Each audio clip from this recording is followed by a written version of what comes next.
escucha bien? Hola, buenas tardes. Invitamos a las personas que están pasando a invitarles a que tomen asiento aquí adelante, hay lugares, a los compañeros y compañeras que andan por acá que tomen asiento, porque vamos a iniciar una presentación del libro por parte de la UNAM.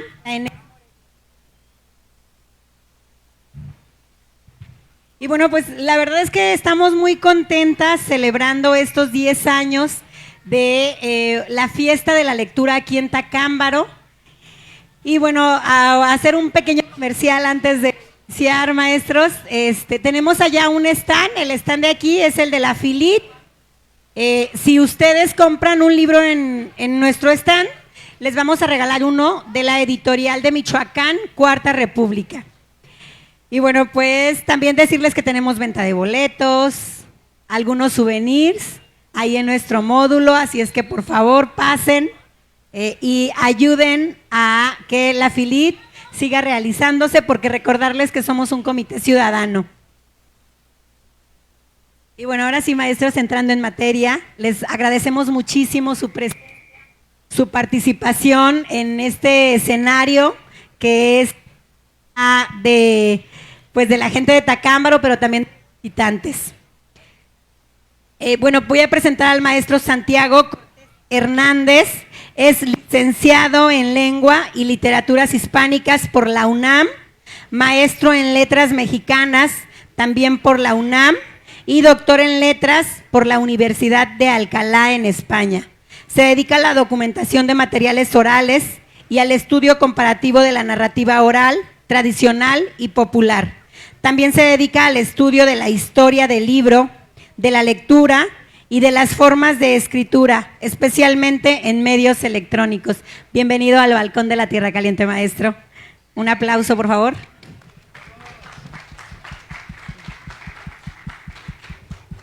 También queremos presentar a Berenice Araceli Granados Vázquez. Es la licenciada en Derecho, licenciada en Letras Hispánicas, maestra en Letras Mexicanas y doctora en Letras por la Universidad Nacional Autónoma de México, UNAM. Mi canción de... Ahí tengo que bailar. Es profesora de tiempo completo en la Escuela Nacional de Estudios Superiores, Unidad de Morelia, la UNAM. Lleva más de 15 años haciendo trabajo de campo y dedicándose a la documentación y estudio de materias orales en distintas partes de México. Y comentarles que los maestros Santiago y Berenice fundaron en 2015 el Laboratorio Nacional de Materiales Orales, que también han participado ya varias veces en esta feria. Entonces estamos muy contentas de recibirles hoy, maestros. Gracias. Este laboratorio fue el primero al ser aprobado a nivel nacional por el Consejo Nacional de Ciencia y Tecnología, CONACYT, en el área de las humanidades, espacio que coordinan hasta el día de hoy. Más de 10 años. Muchas felicidades, maestros. Y bueno, pues los dejamos con esta maravillosa presentación del libro que se titula Lo que el Dios traía. Un aplauso para la maestra Berenice y para el maestro Santiago. Gracias. Pues muchísimas gracias por la presentación. Siempre es un gusto estar aquí en esta feria, de verdad. Es algo que justo ahora que veníamos en camino comentábamos, ¿por qué la feria de Tacámbaro, por qué la feria del libro de Tacámbaro es tan exitosa? Entonces, bueno, de alguna manera pensamos que las cosas que se hacen con el corazón siempre son exitosas, ¿no? Entonces, créanme que hemos estado en otros foros, ¿no? En otras presentaciones, en la Ciudad de México, en la FIL Guadalajara, en otros sitios, y bueno, en Tacámbaro se siente un ambiente distinto, ¿no? Hay como una acogida distinta por parte de la comunidad y bueno, se los agradecemos muchísimo. Entonces, el día de hoy les queremos presentar una novedad del laboratorio, una de las novedades, porque ya presentaron por ahí Chirinola, la otra novedad que es justo la Cenicienta Huasteca, que es un hitazo, ¿no? Con los niños de las distintas comunidades a las que hemos ido. Y bueno, otra de las novedades del laboratorio es justo este libro que tenemos aquí enfrente, curiosamente también morado, ¿no? Como la Cenicienta Huasteca es el Día de los Morados. Entonces, bueno, se titula Lo que el Dios traía, relatos de Pacanda. Antes de entrar en materia, nos gustaría un poquito hablarles así como muy rápidamente del trabajo que hacemos dentro de este Laboratorio Nacional de Materiales Orales que tanto se ha mencionado el día de hoy. Entonces, si quieres, Santiago. Muy buenas tardes, muchas gracias por recibirnos otra vez aquí en Tacámbaro. Recuerdo que hace un par de años estuvimos también aquí un grupo del Laboratorio Nacional de Materiales Orales presentando una parte de la colección de libros infantiles en una escuela secundaria que está aquí abajo. No sé si alguien por ahí nos recuerda de aquella vez, nos gustó muchísimo la verdad aquella vez y dijimos sí, a esa feria hay que regresar, ¿no? Así que pues muchas gracias por recibirnos. El Laboratorio Nacional de Materiales Orales es una unidad de investigación de la Universidad Nacional, que tiene su sede aquí en Morelia. Estamos como a 1 hora y media de aquí de Tacámbaro, y pues los invitamos a que conozcan este laboratorio que se dedica a documentar, a estudiar y a almacenar nuestras tradiciones orales, nuestros discursos orales, tanto lo que nosotros contamos, lo que cantamos, lo que sabemos, las historias que nos hacen quienes somos. El laboratorio desde hace 12 años casi se dedica a hacer este tipo de trabajo de grabación en diferentes comunidades, tanto comunidades rurales como comunidades urbanas, de todo aquello que nosotros sabemos porque nos lo han contado, y de todo aquello que nosotros contamos para generar nuestra identidad, ¿no? Es decir, desde nuestras historias personales hasta las historias de los lugares, cómo se fundaron, hace cuánto, quién lo fundó, todo este tipo de historias nosotros las registramos como patrimonio de nuestro país.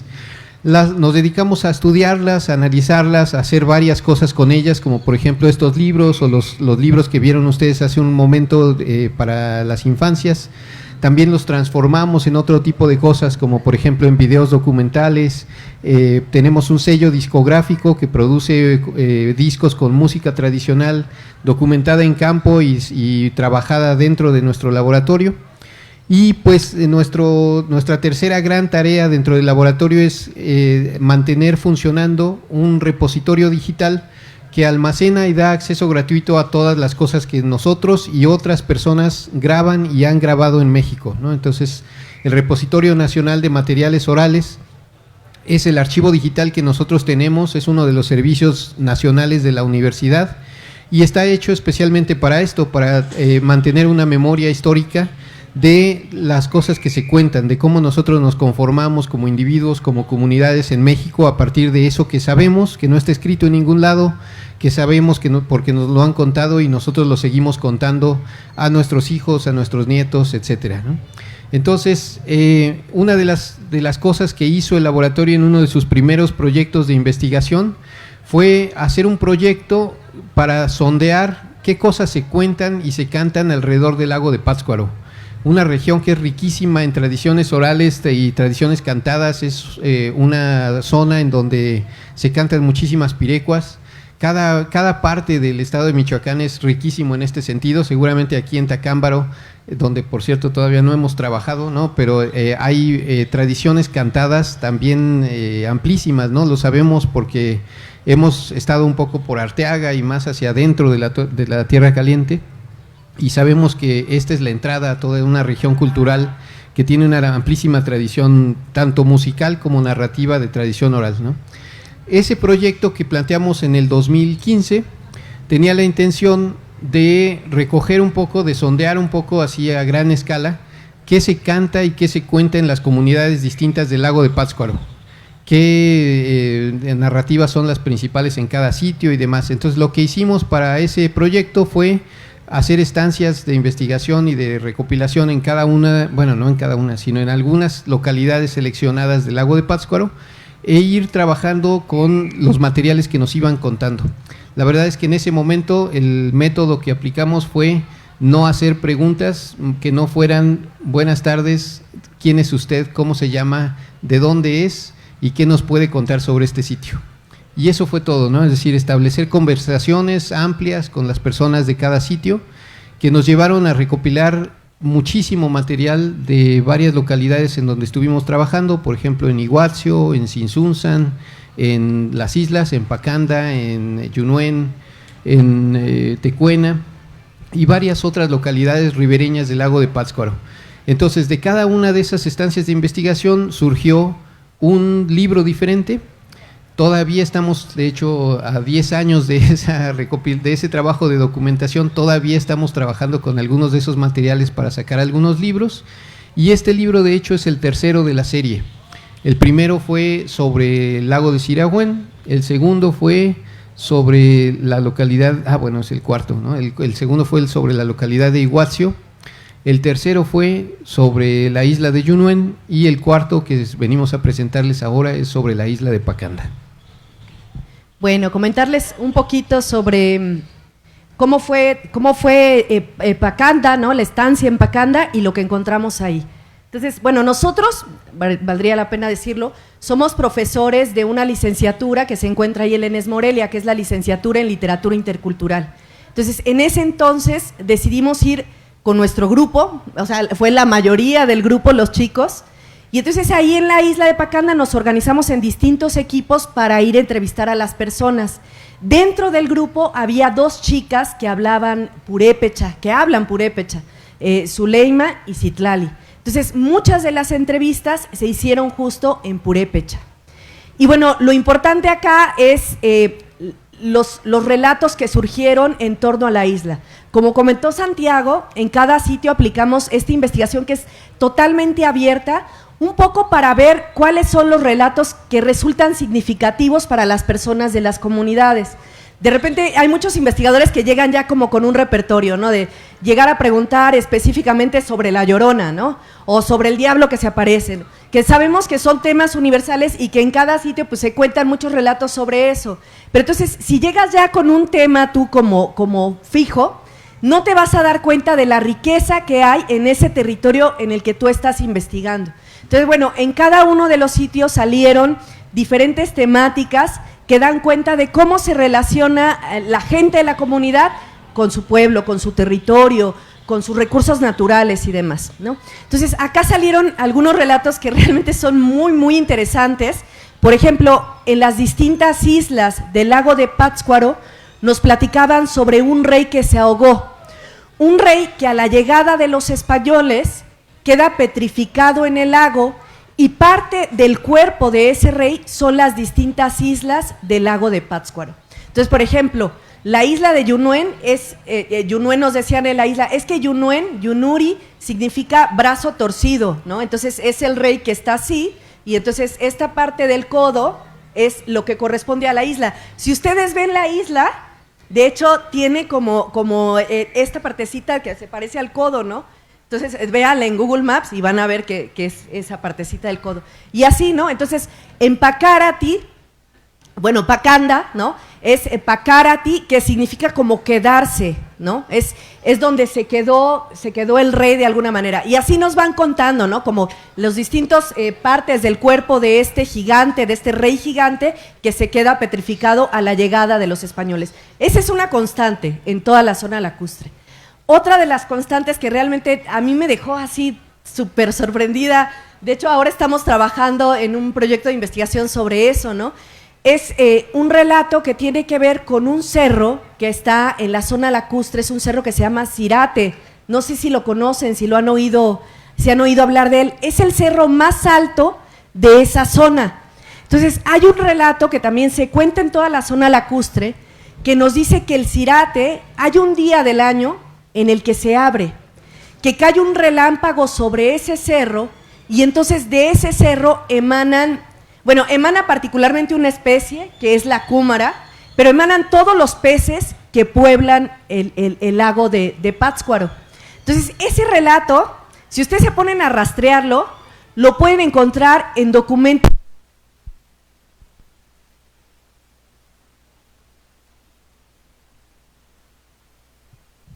¿Sí? Sí, ok. Bueno, ese relato ustedes lo pueden encontrar en documentos del siglo XVI. Hay un documento, un libro muy bonito que se llama La Historia General de las Cosas de la Nueva España, que fue escrito por un fraile, Fray Bernardino de Sahagún, y él narra que en la zona del centro de México, en el altiplano central, los distintos pueblos contaban que hay un cerro, o sea, es un mito, ¿no? Hay un cerro que es el Cerro de las Mieses, que es el cerro donde se encuentran todos los alimentos, que es el cerro donde se encuentran todos los corazones, por ejemplo, de los distintos seres, de los seres humanos, pero también de todas las criaturas, y ese cerro se abre. Es Tlaloc el que abre ese cerro con un rayo, y entonces de ahí sale el alimento de los hombres. Entonces cuando Tlaloc lo abre, ¿no?, hasta arriba, se quedan como el maíz azul, ¿no?, que se quema, luego sigue el maíz rojo, y hasta abajo está el maíz blanco, ¿no?, que es el que no se quemó por el rayo. Bueno, es el mismo cerro, pero proyectado en un territorio distinto. Entonces, recordemos que en la zona lacustre, muchos de los pueblos pues se dedican a la pesca, o sea, viven de la pesca, es el alimento primigenio. Si tú vas a las islas, las personas de las islas, en realidad pues su dieta básica es el pescado, o sea, no puede faltar el pescado en las mesas. Entonces ahí no es el maíz, es el pescado. Entonces básicamente es el mismo relato, pero aquí lo que sale pues es la cúmara, ¿no?, que es lo que ellos consumen, el pescado. Entonces bueno, o sea, ya se imaginarán que cuando uno se encuentra en trabajo de campo y de repente la señora te cuenta ese relato, pues yo estaba así como toda emocionada y los alumnos también porque ya lo habíamos visto en clase. Entonces o sea, si se fijan, en realidad son tradiciones orales que están vivas, ¿no? Son cosas que se cuentan todavía, imagínense, del siglo XVI a la fecha, más de 500 años, y se siguen contando, y bueno, en realidad es una tradición de origen prehispánico, ¿no? Entonces, bueno, ese tipo de relatos son los que aparecen justo en este libro que habla sobre la pacanda. Entonces, implican un tratamiento bastante complejo. Una vez que los documentas tú en trabajo de campo, no es que transcriban la entrevista y ya se vaya así, ¿no?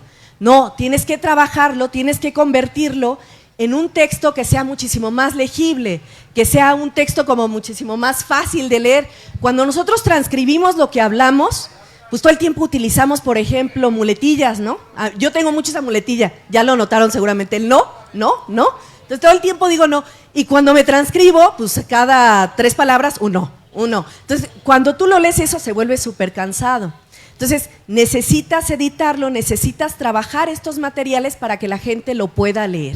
Entonces, bueno, otra de las cosas que tiene este texto es que cuando pensamos en cada uno de estos lugares, pensamos en quiénes son los destinatarios de este libro, quién lo va a leer, ¿no? Entonces, yo pensaba mucho en que a mí me gustaría que la gente de la comunidad lo tuviera para leerlo. Regularmente muchas de las comunidades en México no tienen como su historia por escrito. No sé si les ha pasado, ¿no? De repente dicen, no, pues todo, o sea, los viejitos contaban, los ancestros, los antepasados contaban, ¿no? Pero no está nada escrito. Entonces muchas de estas cosas era lo que nos insistían en la comunidad de Pacanda. Bueno, sí, nosotros les contamos, pero luego lo traen por escrito para que podamos tener nuestra historia así, ¿no? Que ya esté fija, que esté en un libro. Entonces, pensando en eso que nos pedía la gente de la comunidad, se hizo una introducción donde se hace un rastreo sobre qué es lo que dicen las fuentes sobre Pacanda. Y entonces encontramos por ahí un libro que se llama La Relación de Michoacán, que seguramente le suena, escrita por ahí en 1540 por el padre Alcalá, ¿no?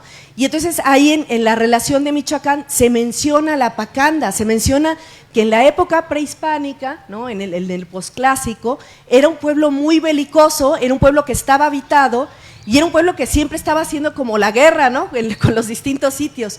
Después el pueblo quedó deshabitado y el Irecha, el rey pues de la zona, guardaba en la pacanda sus tesoros cuando llegan los españoles. Eso aparece ahí en La Relación de Michoacán. Después hay como un problema de tierras y la pacanda queda sola. Entonces se están peleando la tierra, al final se le entregan a la comunidad de Pacanda.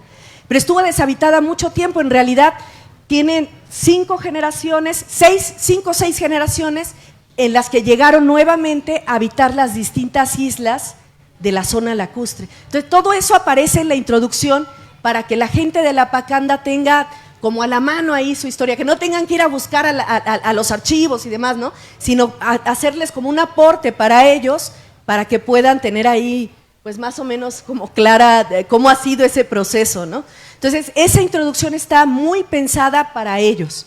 Y bueno, también decirles que se trató desde el principio de un trabajo colectivo en el que participó muchísima gente, o sea, primero fueron nuestros alumnos durante ese semestre en el que fuimos a recopilar, y luego fueron entrando otros chicos al laboratorio que participaron de distintos procesos. Entonces, los que participaron en muchos de estos procesos aparecen como coautores en el libro. Los que participaron de alguno de estas partes de este proceso aparecen mencionados en el libro, es decir, todo mundo tiene su crédito, pero sí se trata de un esfuerzo colectivo, de un esfuerzo que comienza en campo, que comienza también con la gente que nos está contando estos relatos en campo y que ellos tienen también un lugar particular, porque al final del texto hay un índice de narradores donde se puede ver la fotografía de la persona que te cuenta el relato y un poquito sobre su biografía. Lo que pasa es que cuando nosotros trabajamos con literatura oral, cuando trabajamos con materiales de este tipo en campo, pues finalmente no son materiales que se cuenten así de la nada, ¿no? Sino que siempre hay un rostro, ¿no?, de alguien que te está contando algo. Entonces es como darle su lugar a esa persona que te está compartiendo parte de su vida, parte de su historia, parte de lo que sabe, de sus conocimientos. Entonces, bueno, es más o menos lo que hay aquí en este libro. Bueno, además comentarles que en todos estos libros que conjuntan y editan materiales que hemos grabado en trabajo de campo, lo que nosotros hacemos por lo general es grabarlos en video, ¿no? Es decir, siempre llevamos una cámara de video, solicitamos la autorización de todas las personas que participan para grabarlos. Cuando no quieren en video, lo grabamos solamente en audio, pero siempre tenemos ese soporte de documentación que nos interesa mucho para ver los gestos que acompañan al discurso, para recordar la imagen de las personas, los lugares en donde estuvimos grabando. Todo eso es muy importante para el trabajo que nosotros hacemos, ¿no? Entonces, ese material lo seleccionamos, lo fragmentamos, lo editamos, lo colocamos temáticamente en los libros, pero si ustedes quieren acceder a ese material de manera completa, pueden también ir al Repositorio Nacional de Materiales Orales, del que les hablaba hace rato, y encontrar ahí las entrevistas completas que se hicieron en Pacanda, ¿no? Además, todos los libros de laboratorio se pueden encontrar también de manera gratuita en el sitio web del ANMO. Por ahí en el stand de libros que tenemos hay unas tarjetitas con un código QR para que accedan al catálogo completo. Ahí se pueden encontrar los libros completos, se descargan de forma gratuita. Entonces, para también poder verlos, ¿no? Comentarles antes de leer algunos relatos del libro para darles algún ejemplo de cómo están trabajados, que la Pacanda es un lugar muy extraño, ¿no? Bueno, es muy bonito, pero también es muy peculiar, porque es una isla dentro de un lago que tiene un lago en el centro. No sé si alguien ha ido a la isla, ¿no? Pero eso es muy, muy particular de ese sitio, ¿no? Es decir, hay muchas historias también alrededor del lago, porque la isla es una de las islas más planas del lago de Pátzcuaro, pero a pesar de eso es como un pequeño volcancito y en el centro de la isla hay un lago, ¿no? En ese lago además habita una especie endémica de ahí, que son las ranas toro. Entonces en la noche se oye como si como si hubiera animales mugiendo dentro del lago, ¿no? Entonces estos libros no solo tienen la intención de documentar todo ese patrimonio cultural del país, sino también pues de servir de una forma de crear interés por los lugares, ¿no? Es decir, de invitarlos a conocer el sitio a través de los relatos, pero también a que se acerquen cuando puedan a visitarlos. Es un lugar fantástico que está aquí muy cerca de donde estamos ahora. Una comunidad preciosa de personas que son en su mayor parte hablantes de purépecha. Hay un lugar donde hospedarse ahí mismo, en lo que fuera anteriormente un cuartel. Hay una muralla que rodea la isla en el momento en el que esto se convirtió en un lugar de defensa. Es decir, hay un montón de historias ahí que se pueden también escuchar de viva voz en caso de que ustedes quieran hacerlo, ¿no? Entonces, queríamos leerles algún par de relatos del libro. Uno que nos gustó especialmente porque nos habla, bueno, queríamos retomar este del cerro y los peces, que les contaba Berenice hace un momentito, les comentaba, pero también uno que nos contó una de nuestras narradoras preferidas de la isla, está en la página 157, que habla de una cosa muy importante, que es cómo los habitantes de la isla conciben a su territorio y la defensa de su territorio, ¿no? Es decir, muchos de los relatos que nosotros encontramos en las islas, pero también en muchas partes del país, tienen que ver con cómo nos relacionamos nosotros con los recursos que tenemos en cada lugar, ¿no? En este caso, pues obviamente hay montones de historias sobre la pesca, por ejemplo, ¿no? Sobre cómo pescar, sobre dónde, en qué días, cuáles son los peces que se pueden pescar en cada sitio, cuáles son los peligros que hay de pescar, qué pasa si las personas se pelean por un lugar de pesca, y en fin, un montón de otros relatos, ¿no? Pero uno muy en particular tiene que ver con el lago y la defensa del lago, ¿no? La defensa de ese recurso acuífero, que es tan importante, por supuesto, para una localidad insular como la isla de La Pacanda, ¿no? Entonces, si les parece bien, leemos este relato, uno más, y con eso creo que iríamos terminando. Al relato lo titulamos Es mujer porque María es mujer. El lago es mujer porque María es mujer. María es que está, tiene el lago. María es que manda todo. Porque un tiempo había que iba a venir una que iba a sacar el agua, que iba hasta hacer una carretera para acá, aquí en Ucas para acá, y que aquí en Pácuaro para acá, y que iba a hacer una carretera como en Jarácuaro hizo ya. Y que María se fue allá, ya tiene tiempo.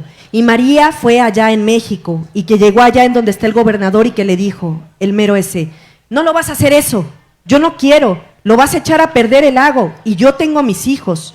Por eso decimos nosotros, María no es gente malo, como decir una cosa pues malo, así como le dicen los padres, ese es un Judas o eso es un así, ¿no? Yo creo que no, yo eso me imagino, porque María, ¿cómo se fue allá a defendernos a nosotros? Que no lo iban a echar ese aquí, que no lo iban a sacar agua, que para qué, porque esta agua es de nosotros. Y que le dijo María al gobernador, mira, no lo vas a hacer eso, porque yo no voy a aceptar eso, porque mis hijos, ¿dónde se van a mantener? Yo tengo muchos hijos, Yunuen, Janitzio, toda la ribera, todos son mis hijos, yo soy que estoy manteniendo ellos. Tú lo vas a sacar agua, entonces se va a secar todo, entonces ¿qué vas a hacer? Toda la gente se va a morir. No, no vas a hacer eso. Y ya después estaba haciendo esa carretera y que le dijo María, mira, yo no quería que ibas a hacer esta carretera aquí adelante de Espíritu, para allá en Sinsunzan. Entonces no entienden, ya hicieron la carretera, pero este carro se va a voltear ahí. Y por eso se volteó el carro, porque la María estaba ahí parado y que no lo dejaba que pasara, que le dijo María, si pasas, pásate, pero me vas a pegar a mí, que le dijo María, pero que María no viste pantalones, sino viste así como nosotros, unas naguas que más antes usábamos. Yo tengo esas naguas, así de esos que nombrábamos telares, esos usaban, y bien vestidita con un delantal adornado, y que le dijo ese señor al chofer, no vas a pasar, y si vas a pasar, me vas a matar a mí, pues mátame pues. Por eso él, por no querer que lo iba a matar a la señora, entonces se fue a un lado, se fue para abajo, y ya está ahí. Ya no quiso María, pues que así, claro, clarito dijo así, y es cierto, yo no estoy echando mentiras. Esto lo contó la señora Demetria Antonio Guzmán.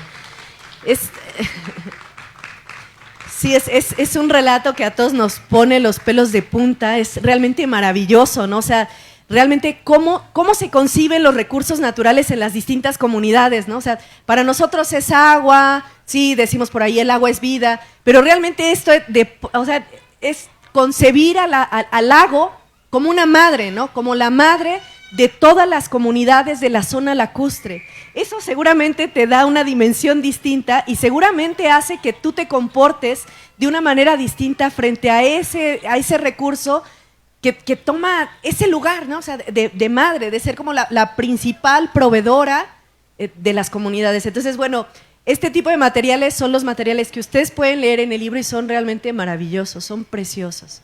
Son relatos que tienen que ver justo con esa visión de mundo, ¿no? Con las distintas cosmovisiones que las comunidades tienen de esos espacios. pero lo leo. Pues miren, este libro los invitamos a que lo lean, lo pueden descargar de manera gratuita también en la página web del ANMO. Y a fin de cuentas, de esto es de lo que se trata el trabajo del laboratorio, ¿no? Y tratar de dar un poco más de difusión al patrimonio cultural inmaterial que hay en los diferentes lugares del país para conocernos un poco más, pero también para entender que esto forma la base de la manera en la que pensamos, la manera en la que nos comunicamos. Y puede servir además no solo para difundir materiales culturales, sino también, por ejemplo, para plantear políticas públicas. Puede ir hacia muchos otros ámbitos de acción esto que el laboratorio hace. Nuestra labor es documentar, preservar, difundir, pero bueno, ya con esos materiales bien trabajados, pues podemos hacer todo lo demás que ustedes quieran, ¿no? Entonces, queda hecha la invitación del laboratorio. Traemos algunos libros para venta y nos gustaría tal vez también regalar alguno. No vamos a preguntar como en la Cenicienta Huasteca, pero tal vez sí hacer alguna pregunta, ¿no? Miren, vamos a regalar 2 libros, pero a las personas que nos cuenten algún relato sobre Tacámbaro, ¿sale? O sea, que lo quieran contar aquí al público.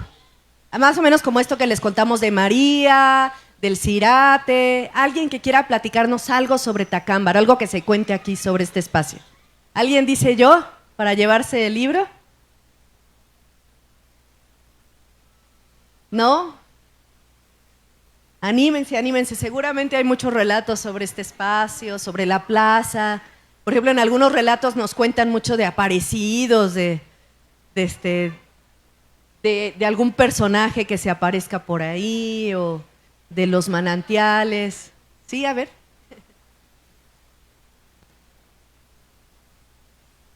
Buenas tardes.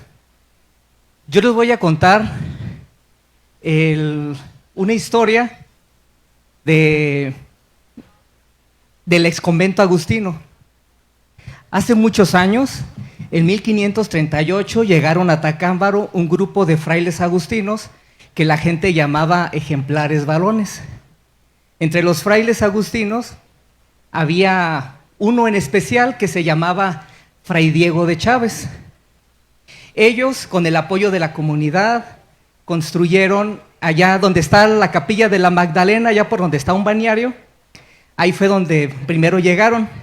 Había un encomendero que se llamaba don Cristóbal de Oñate. Y bueno, ya cuando llegaron los frailes agustinos, construyeron, allá fue la hacienda y allá construyeron la capilla de la Magdalena. Pero después los frailes agustinos decidieron organizar a la comunidad para construir un lugar más grande. Y fue cuando inició la construcción del templo, bueno, de la catedral ahora de Tacámbaro, pero ahí fue el convento de los frailes agustinos en Tacámbaro, y de aquí comenzó toda la evangelización a los pueblos de la Tierra Caliente, no solo de Tacámbaro, sino también de parte de Guerrero. Fue aquí donde comenzó la evangelización de la Tierra Caliente, donde se evangelizaron más de 500 pueblos. Y bueno, se cuenta que en aquella ocasión, pues los frailes agustinos se dedicaban a limpiar el templo, y Fray Diego de Chávez estaba barriendo el templo, y llegó un niño y le dijo que por favor fueran a asistir a una señora, porque allí en su casa se escuchaban muchos gritos, que parecía que a lo mejor iba a dar a luz, porque era una señora que estaba embarazada. Entonces, Fray Diego de Chávez se fue a apoyar al niño, y cuando llegó se dio cuenta de que la señora ya había fallecido y nada más estaba ahí una niña llorando. Entonces lo que hizo fue recoger a la niña y traérsela a la catedral de Tacámbaro, que en ese entonces era el convento de los agustinos en Tacámbaro. Entonces llegó, y en los frailes agustinos había una tradición muy buena que consistía en que siempre que terminaban una obra de gran magnitud, como en este caso la construcción de la catedral, ellos tenían que hacer una obra de caridad de gran relevancia.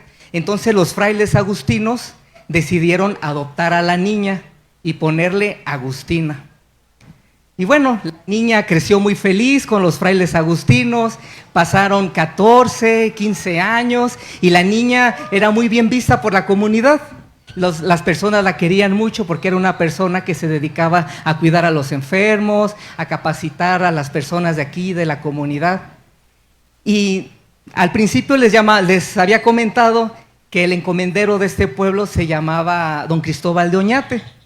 Pues él tenía un hijo que se había enamorado de Agustina y Agustina no le hacía caso.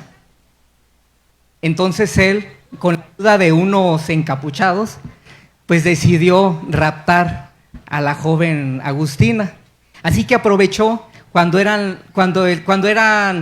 estaban en misa, cuando era en esa temporada de Viernes Santo, el Martes Santo, cuando digamos como que toda la comunidad se reunía en el templo para rezar. Entonces aprovecharon que Agustina pues iba a estar un poco muy vulnerable. Entonces él decidió entrar al templo. Ahorita está, digamos, fue en esta zona. Esta es la catedral y a un lado está el claustro donde estaban los frailes agustinos. Entonces ella salió del templo, a un costado hay una puerta que da justo al claustro. Ella salió. Entonces el hijo de don Cristóbal de Oñate, junto con los jóvenes que estaban encapuchados, decidieron raptarla. Entonces entró el hijo del encomendero del pueblo y le dijo: Agustina, sois muy hermosa y podéis ir conmigo por vuestra propia voluntad. Entonces, pues ella al no querer comenzó a gritar, empezó ahí como el forcejeo y los encapuchados salieron porque dijeron: no, si nos encuentra aquí el pueblo, además está muy cerca el templo, pues nos pueden hacer algo, nos van a descubrir que vamos a raptar al gran tesoro que tienen los frailes agustinos. Entonces ellos se fueron, pero el hijo del encomendero del pueblo no. Entonces empezó a forcejear con ella y ella descubrió que él tenía un cuchillo, como un puñal aquí en la faja que traía en la cintura. Entonces decidió quitárselo a él y decir: primero muerta que deshonrada por un hombre como tú. Y hundió el cuchillo en su propio pecho. Y Agustina quedó muerta en ese instante. Entonces el hijo del encomendero del pueblo, al descubrir que Agustina se había asesinado a sí misma, pues solo la dejó sobre el piso y salió corriendo. Cuando los frailes agustinos salieron, porque escuchaban que había gritos y además se dieron cuenta de que Agustina no estaba en el interior del templo, salieron. Ahora ya junto con los frailes agustinos estaba Fray Juan Bautista de Moya. Y salieron, entonces descubrieron que ahí estaba Agustina. Lo único que ellos hicieron fue acercarse, levantar el cuerpo de Agustina y llevarlo hacia el interior del convento. Entonces allí en el claustro quedó nada más un montoncito de tierra. Como una mancha de sangre. Y los frailes agustinos eran muy caracterizados porque traían su bastón de parota, con el que recorrían las comunidades de la Tierra Caliente para evangelizar. Entonces Fray Juan Bautista de Moya dijo que había sucedido una gran desgracia en el pueblo y para la orden de San Agustín, y para frenar todas las desgracias que podían azotar al pueblo, lo que iba a hacer era plantar un bastón de parota. Entonces él usó el bastón que él tenía, con el que había recorrido los pueblos de Michoacán, enterró el bastón de parota en aquel charco de sangre, esa sangre pura de Agustina, y dijo que mientras la parota que iba a crecer estuviera viva, iba a estar protegido el templo. Entonces plantó el bastón de parota en medio del chorro de sangre, y los frailes agustinos todos los días iban, lo regaban, también lloraban ahí. Ese árbol fue regado también por las lágrimas de los frailes agustinos y de la gente que adoraba, que querían a Agustina. Ese árbol creció muy frondoso y ganó gran fama en la ciudad. Pero en una ocasión cayó un rayo y el árbol se secó. Cuando Agustina fue asesinada, les decía que había sido durante los días santos, justo fue un día martes santo. Hace poco acabamos de festejar el 161 aniversario de la batalla de Tacámbaro, pues justo fue un martes santo de aquella época, cuando la iglesia se quemó, se destruyó en esa ocasión, y está documentado. Fue justo cuando el bastón de Parota desapareció. Después pasaron los años y otra vez nuestra catedral fue consumida por el fuego, después de 2 ocasiones. Ahora pues ya no está el árbol de Parota que protege al pueblo de Tacámbaro ni al templo. Lo que sí conservamos son los restos de aquel apóstol de la tierra caliente, de Fray Juan Bautista de Moya. Y siempre que entramos a la catedral, a la mano izquierda, ahí nos podemos encontrar con los restos de Fray Juan Bautista de Moya. Ya no tenemos el bastón de Parota que nos protege de las desgracias en Tacámbaro, pero sí tenemos los restos de Fray Juan Bautista de Moya, a quien los tacambarenses lo adoptamos y lo llamamos el apóstol de la tierra caliente. Y bueno, ese era el relato, creo que me alargué mucho. Gracias. Pues muchísimas gracias. No sé si hay más. Muchas gracias. No, pues ya sabemos qué día no hay que venir a Tacámbaro, además. Así que gracias por recibirnos otra vez en la Feria Intercultural del Libro de Tacámbaro. Ojalá que este espacio se mantenga por muchos, muchos años más y que nos siga